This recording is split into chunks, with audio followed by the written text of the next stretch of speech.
If you drive a car in the United States, there are road rules that changed in 2026 that are already in effect. Not rules that are coming, rules that are live right now. And drivers across the country are being fined for violations they committed without any idea that the standard had shifted. The most expensive part of any rule change is not the fine itself. It is the fact that the change was made quietly, with minimal public communication, and enforcement began immediately.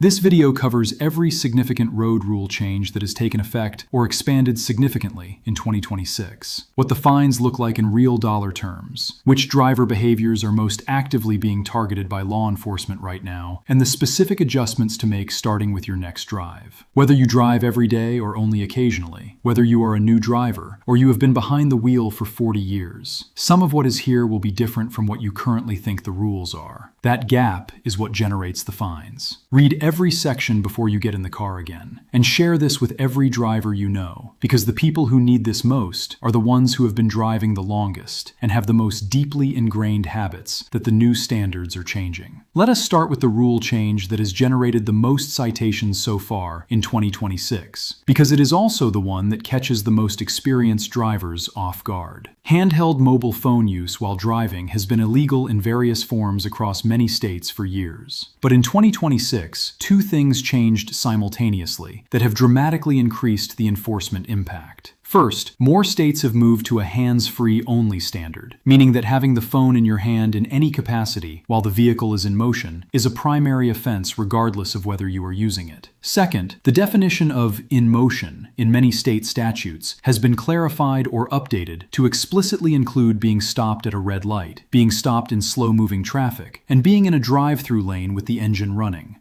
This matters because a significant number of drivers who believe they are complying with distracted driving laws stop using their phone while actively driving, but then pick it up at red lights, in traffic jams, or while waiting in a line. In states that have adopted the updated hands-free language, this behavior is now a primary offense subject to immediate citation.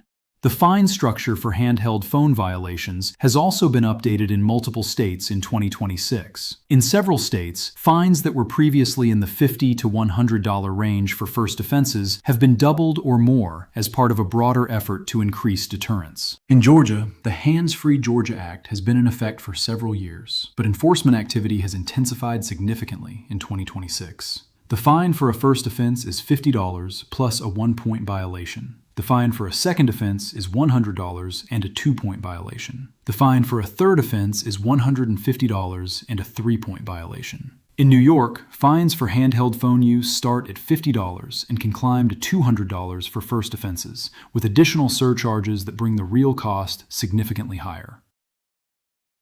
The practical protection is complete. The phone goes in a mount before the car moves, or it goes in a bag where it cannot be accidentally picked up. Navigation is set before departure. Calls are made through a Bluetooth-connected audio system or through a wired earpiece that keeps both hands free. Any message that cannot wait is either read aloud through a hands-free system or is pulled over legally to address. This adjustment, once made as a habit, eliminates the exposure entirely. The second rule change affects drivers on highway on-ramps, and it is one of the most misunderstood rules in the current driving environment.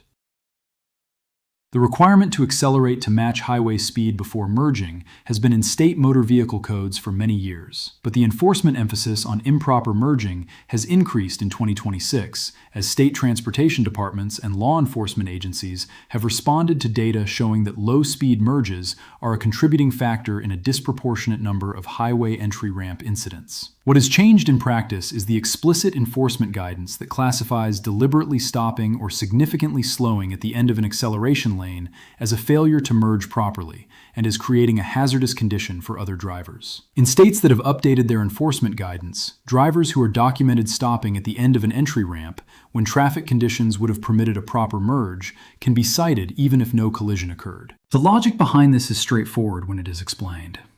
When a driver stops at the end of an acceleration lane in conditions where merging was feasible, the drivers behind them on the ramp must brake abruptly.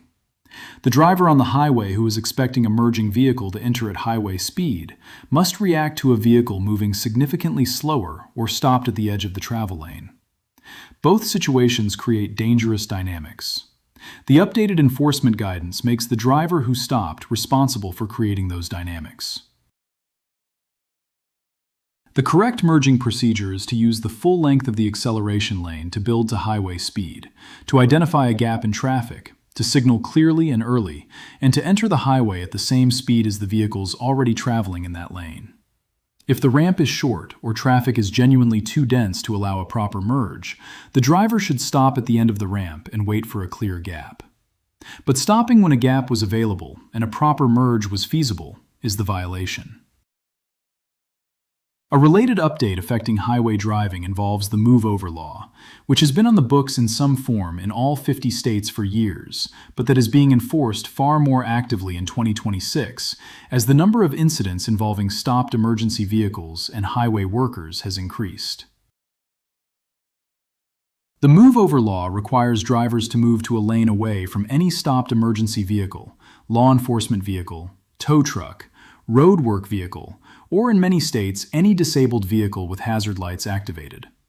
If moving over is not possible due to traffic conditions, the law requires slowing to a speed well below the posted limit, typically 10 to 15 miles per hour below, when passing within a defined distance of the stopped vehicle. In 2026, several states updated their Move Over statutes to expand the category of vehicles protected. Many states have added utility vehicles, highway maintenance equipment, and vehicles with hazard lights activated even if they are not official vehicles. The practical meaning is that driving past any stopped vehicle with flashing lights at full highway speed without attempting to move over or slow down is now more consistently a citable offense than it was in prior years. The fine structure for move-over violations is among the most severe in most states. In Florida, a first offense move-over fine is $126. If there is property damage associated with the violation, the fine can reach $276. In North Carolina, a move-over violation that results in injury is a Class 1 felony. In Georgia, a move-over violation can be a misdemeanor. The habit to build is simple. Anytime you see a stopped vehicle with lights flashing, whether it is a police car, an ambulance, a tow truck, a utility truck, or a private vehicle with hazard lights on, move to the lane furthest from that vehicle if it is safely possible to do so. If the lane change cannot be made safely, reduce speed significantly when passing. The third significant rule change in 2026 involves electric vehicle charging equipment and the parking spaces designated for that equipment. As electric vehicle charging infrastructure has expanded dramatically across the country in recent years, many states have updated their traffic codes to address the specific parking situations that EV charging creates. The changes most likely to generate citations for drivers who are unaware of them involve two behaviors that would not have been chargeable offenses just a few years ago in most jurisdictions. The first is non-electric vehicles parked in spaces that are marked and designated for electric vehicle charging. These spaces exist at shopping centers, parking garages, public facilities, and highway rest areas in growing numbers. In states including California, Colorado, Florida, Georgia, and several others, parking a non-electric vehicle in a designated EV charging space is now a codified civil violation subject to fines. In California, the fine is $100. In some jurisdictions, the vehicle can be towed. This applies to conventional gas-powered vehicles parked in these spots, whether or not the driver had any awareness that the rule existed. The second is electric vehicle owners who occupy charging stations for extended periods after their vehicle has finished charging. Several states and many private operators have adopted rules that require EV owners to move their vehicle within a certain period after charging is complete. Staying connected to a charging station beyond the allowed time is now a violation in some jurisdictions. The fine structure for this behavior is still developing in most states, but it is worth being aware that the days when you could simply leave a vehicle connected indefinitely are ending in many locations. The broader lesson here is that parking rules in 2026 are more nuanced than they were 5 years ago. Parking spaces that look like ordinary parking spaces may have use restrictions tied to vehicle type, time of day, or purpose that did not exist previously. Reading the signage before leaving a vehicle is more important than it used to be. The fourth rule change involves school zone speed enforcement and the expansion of automated camera enforcement in these zones. School zone speed limits have been a feature of traffic law for decades, but the method of enforcing them has changed significantly in 2026, in many jurisdictions with the installation and activation of automated speed camera systems, specifically in school zones. These systems generate automatic citations without any police officer being present. The cameras are triggered by vehicles exceeding the posted limit by a defined threshold, typically 5 to 10 miles per hour, and the registered owner of the vehicle receives a citation by mail. This enforcement method differs from traditional police enforcement in several ways that matter for drivers. First, the cameras operate at specific times tied to school session schedules, and typically to a window around arrival and dismissal times, though in some jurisdictions they are active at all times when the reduced speed limit is posted. Second, because the citation is generated automatically and mailed to the registered owner, there is no initial opportunity to explain the circumstances to an officer. The citation simply arrives. Third, the fine amounts for automated camera school zone violations in many jurisdictions are set higher than for a standard speeding citation to reflect the specific safety concern around children.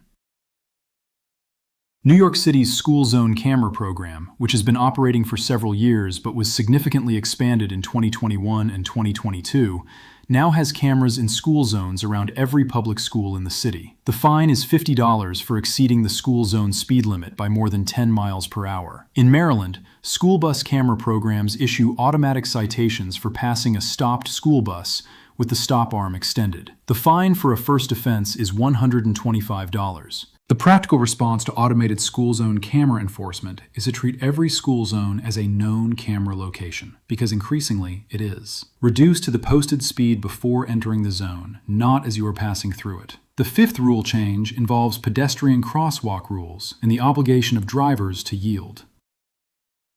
In 2026, several states strengthened or clarified their pedestrian right-of-way laws in ways that shift the compliance burden more clearly onto drivers. The changes generally follow a pattern where the definition of who has the right-of-way in crosswalk situations has been expanded. The mandatory stop requirement has been more precisely defined, and the fine for failure to yield has been increased. In Oregon, drivers are required to stop for pedestrians who have entered a crosswalk and for pedestrians who are waiting at the curb in a clearly indicated readiness to cross. The waiting at the curb provision is newer and more broadly interpreted than prior law. In California, the vehicle code already broadly protected pedestrians in crosswalks, but updated enforcement guidance in 2026 has led to increased citation activity specifically for drivers who slow slightly but do not stop when a pedestrian is in or clearly entering a crosswalk. The most visible enforcement increase in this area is occurring in pedestrian-heavy urban areas, where surveillance cameras at intersections are being used to document crosswalk violations.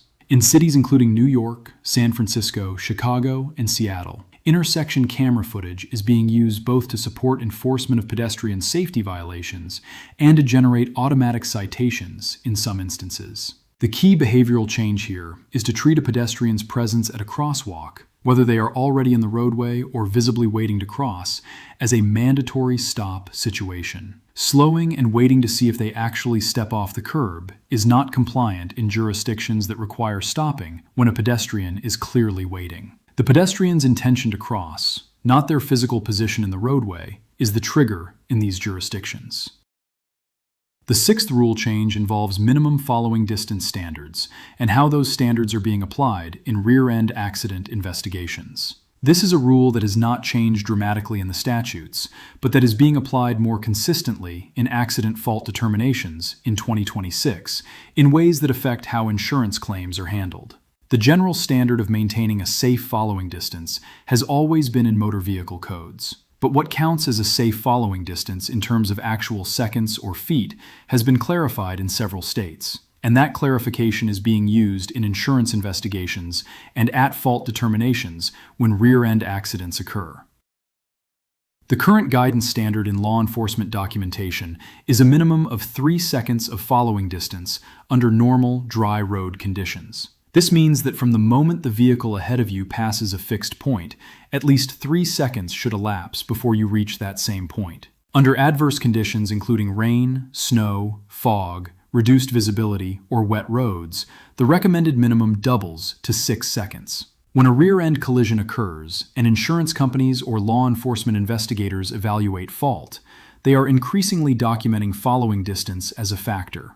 Dashcam footage, traffic camera footage, and physical evidence from crash scenes are being used to reconstruct following distances. A driver who rear-ends another vehicle and is found to have been following at less than the recommended minimum distance is assigned greater fault in the accident, which affects both the insurance claim outcome and the potential for traffic citation.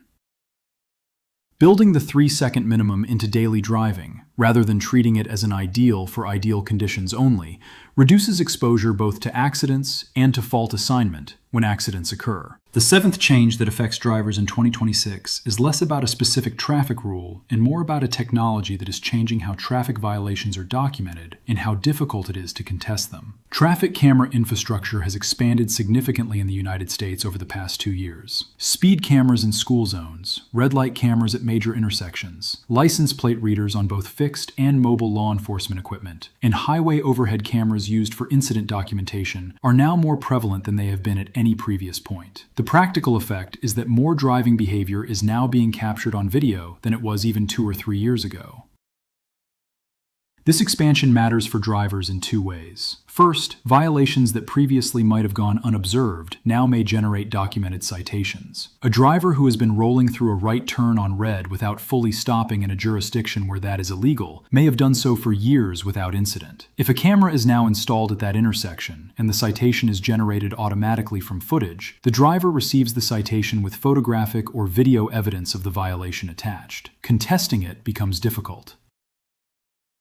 Second, when accidents occur, the availability of camera footage changes the investigation process. Drivers who would have faced a one-person's word against another's situation in a prior era may now find that camera footage from a nearby intersection, a parking lot, a business exterior, or a passing vehicle's dash cam documents what actually happened. Driving in a way that would hold up on camera, following the traffic rules as they are written rather than as they are informally practiced, is the only reliable protection. Here is the complete summary of the rule changes most actively generating citations in 2026 and the corresponding habit to build for each one. Handheld phone use, including at red lights and in stop traffic, is a primary offense in most states. The phone must be completely out of your hand when the vehicle is running. Use a mount, use Bluetooth, or pull over legally to address the device. Improper merging, including stopping unnecessarily at the end of an acceleration lane when traffic permitted a proper merge, is now an enforceable violation in many jurisdictions. Use the full length of the ramp to build to highway speed and complete the merge without creating a speed differential. Move-over laws now cover a broader category of stopped vehicles in most states. Move to the furthest available lane or reduce speed significantly whenever you pass any stopped vehicle with lights flashing or hazard lights activated. EV charging space occupancy rules now apply in multiple states. Non-electric vehicles should not park in marked EV charging spaces. Electric vehicle owners should move their vehicles promptly when charging is complete. School zone automated camera enforcement is now active in significantly more jurisdictions than in prior years. Treat every school zone as a camera enforcement zone and reduce to the posted limit before entering. Crosswalk pedestrian right-of-way requirements now include stopping for pedestrians visibly waiting to cross in several states, not only those already in the roadway. Stop when a pedestrian is at the crosswalk and appears ready to cross. Following distance minimums of 3 seconds under normal conditions and 6 seconds under adverse conditions are being used in fault determinations in rear-end accidents. Build the minimum into daily driving as a consistent habit. Camera documentation of driving behavior is more prevalent than ever. Drive in every moment as if the behavior is being recorded, because increasingly it is. None of these habits require significant adjustment to the actual experience of driving. They require small, deliberate changes to specific behaviors, most of which can be implemented fully within a few weeks of consistent attention. Share this with every driver you know. The drivers who get fined in 2026 are not doing anything dramatically wrong. They are driving the way they learned to drive, without knowing that specific aspects of what they learned have been updated. The protection against that is knowing what changed before the enforcement fines you. This video is for educational purposes only. The information shared here reflects general knowledge gathered from publicly available sources, including YouTube, Google, news media, state transportation department websites, and other publicly available resources, and represents personal opinion only. It is not legal advice for any individual situation. Traffic laws, fine structures, enforcement priorities, and camera enforcement programs vary significantly by state, county, and municipality, and may have changed since this information was compiled. Always confirm confirm the specific traffic laws and enforcement standards that apply in your state and in any state through which you are traveling, directly with your state's Department of Motor Vehicles, Department of Transportation, or a qualified legal professional.